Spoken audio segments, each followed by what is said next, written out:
Conte, Banta et la tortue qui chante Banta était le chasseur le plus redoutable de la savane. Tout animal qui passait à portée de sa lance pouvait se considérer comme mort, dépoussiéré et rôti. Banta faisait F de l'ancienne créance, selon laquelle l'homme qui tue une femelle gravide ou accompagné de son petit périra lui-même sans descendance. Et demeurant, Banta était père de 3 beaux enfants. Chaque soir, il rentrait chez lui chargé de gibier, portant autour de son cou des renards et des écureuils, dans les sacs attachés à sa ceinture des lièvres et des pigeons, et tirant par les pieds un zèbre ou une antilope. Il tuait plus que lui, et les siens ne pouvaient être mangés par goût du sang et du meurtre, pour le seul plaisir de tuer. Banta aimait aussi à se vanter, et nul ne pouvait le faire taire lorsqu'il se lançait dans le récit de ses carnages. Aujourd'hui, les animaux de la brousse se réunissent sous un manguier pour tenir conseil. Il est temps de réagir et de mettre hors d'état de nuire à cet exterminateur avant que tous ne succombent, frappés par sa lance ou étranglés par ses pinces. Mais qui osera affronter Banta, le chasseur? Le lion baisse la tête, très intéressé tout à coup par une fourmi qui passe entre ses pattes.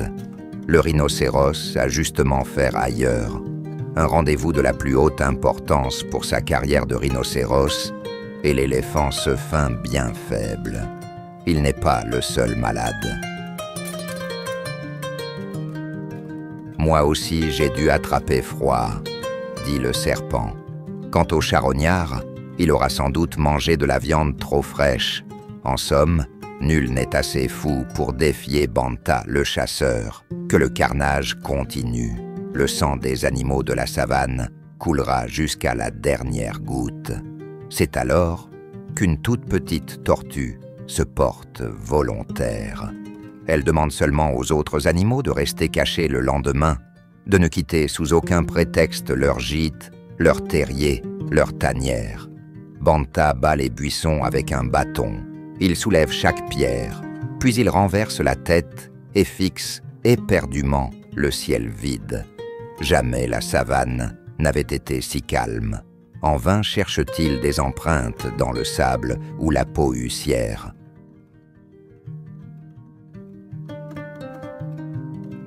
Pas un souffle de vie, pas un bruit d'aile, pas un crocodile dans les marigots.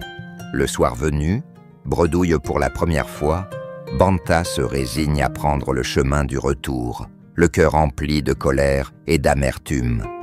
Il n'a pas rêvé. Il a bien entendu les notes claires d'une kora d'abord, puis un chant la mélodieux semble provenir de ce bouquet de hautes herbes. Intrigué, Banta s'approche prudemment. C'est une toute petite tortue qui chante en pinçant avec allégresse les cordes de son instrument. Voilà qui amusera mes enfants, se dit Banta, et fera peut-être oublier l'insuccès de ma chasse. Et il fourre la tortue dans un sac. «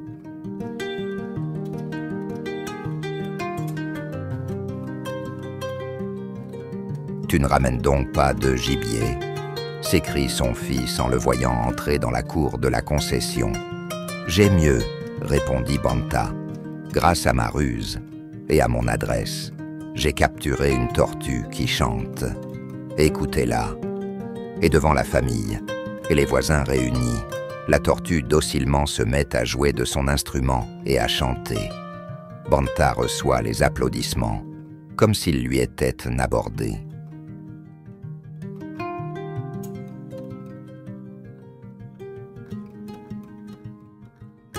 Je tiens avec cette tortue une belle occasion de briller devant le roi, pense-t-il. Le lendemain, il se présente au palais et demande audience. J'ai habillé cette petite tortue à chanter pour vous, noble roi.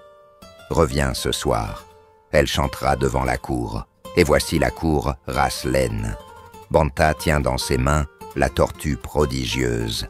Avec un sourire de triomphe, il l'installe sur un tabouret et pose sa kora devant elle. Vas-y, chante. Mais la tortue reste muette. Chante, allez. Mais la tortue reste muette. Chante, allez.